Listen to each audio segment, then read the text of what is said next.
setting coaching outcomes. Next thing that we do when we set coaching outcomes is obviously to have a baseline measure. How are we going to know that coaching has been successful, whether we've achieved the goals that we set to achieve? There has to be a baseline assessment. And then we can set the baseline assessment. If you're coaching an individual, we can do an individual assessment. If it's team, then we do team. If you're coaching individuals within or teams within an organization, we also need to set baseline assessment for what the organization needs so that we can be able at the end to say, yes, the coaching was successful, or no, the coaching was not successful. We have a number of sources that we use, coach line assessments that we use. The multi-source 360 feedback that we use are the Thornhill, the personal assessment, we call it Insights, Discover Yourself, and the third one is the emotional intelligence assessment. This is a relatively new one that we have started using.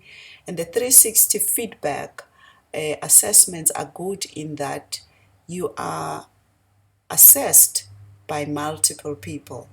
So your manager, your peers, and your subordinates, and you are given an overall probably objective view of your strengths and your weaknesses, and you can then use those areas of development from the assessments to set up the coaching outcomes.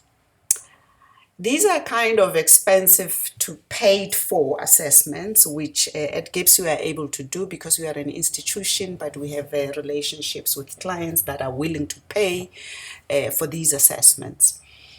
Otherwise, there are a wide range of other assessments that are free, available online, for leadership assessments, for team assessments, for personal assessments. You can just go in and find those assessments, and you can use them as and when you need to use them. The next slide just shows you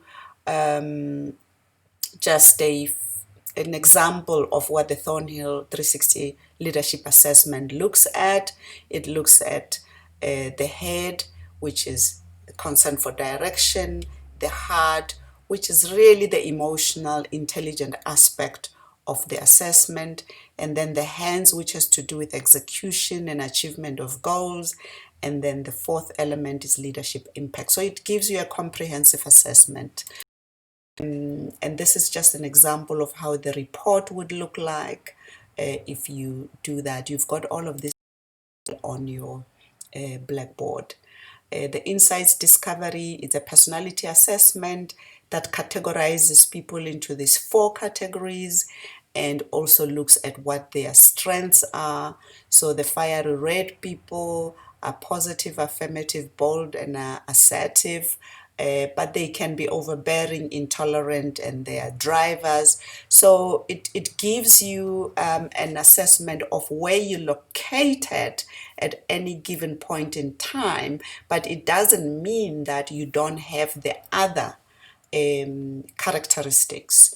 So you could be stronger in red, and maybe your second strongest could be a cool blue, and then maybe your weakest is your earth green, or your, so it depends on that. You're not just a person, but read about it and then find if it's something for you.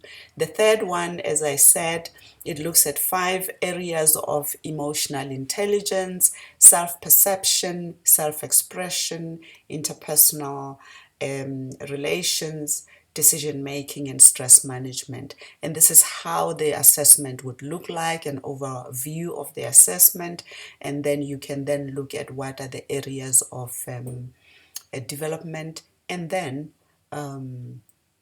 set your goals outside using these. But as I said, you could look at any other do that.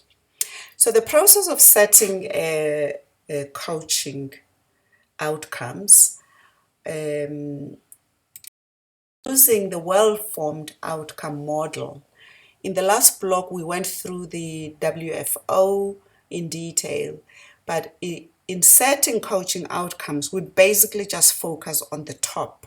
If you see the red circle there, this is basically what we focus on. When we're setting coaching outcomes, we are making sure that we understand what the client wants, why they want that, in terms of how important is it, how are they going to know if they've got it. This is the VAK. What will they see, hear, feel?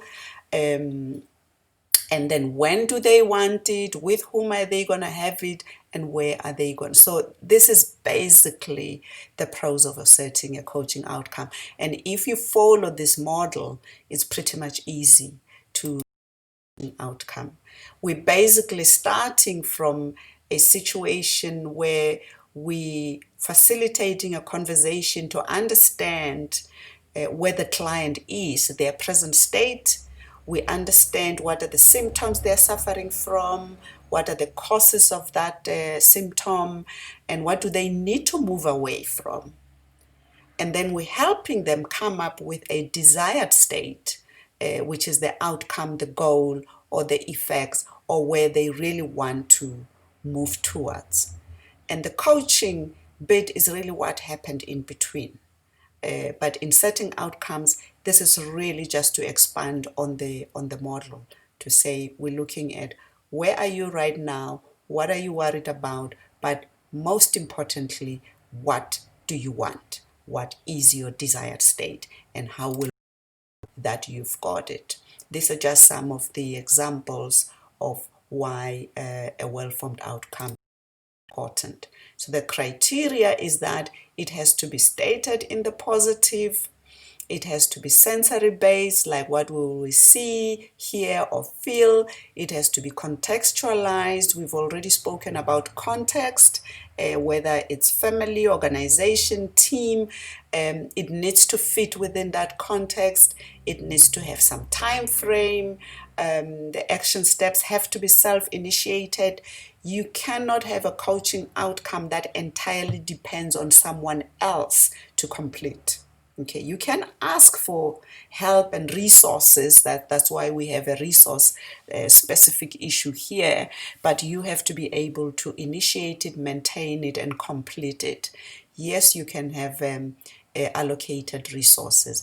Is it compelling? Like, is it meaningful? Is it motivating? Because if it's not, the person is not going to do it. Is it ecologically balanced? In other words, is it feasible?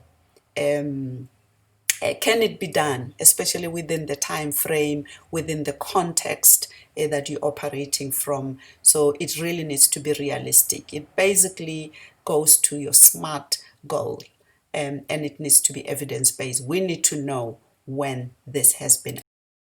Okay, so in summary, setting up a coaching outcome, we want to understand what the person is looking for, why, the why of importance, the why of meaning. Why is it important to them? What meaning would it give them when they've achieved that? We need to anchor it with senses. We need to say, how will we know? Is there something we'll see? Is there something we'll hear? Is there something we will feel? Where is it going to be? When is it going to be done? And with whom? So in simple terms, this is how you set a coaching outcome. And this, yes, it can sometimes take you a whole coaching session just to set a coaching outcome. But as you practice more and more, your time for setting coaching outcomes becomes less and less because you are much more experienced in doing that. So thank you very much for listening. Hopefully this has helped you and prepared you for moving to block 5.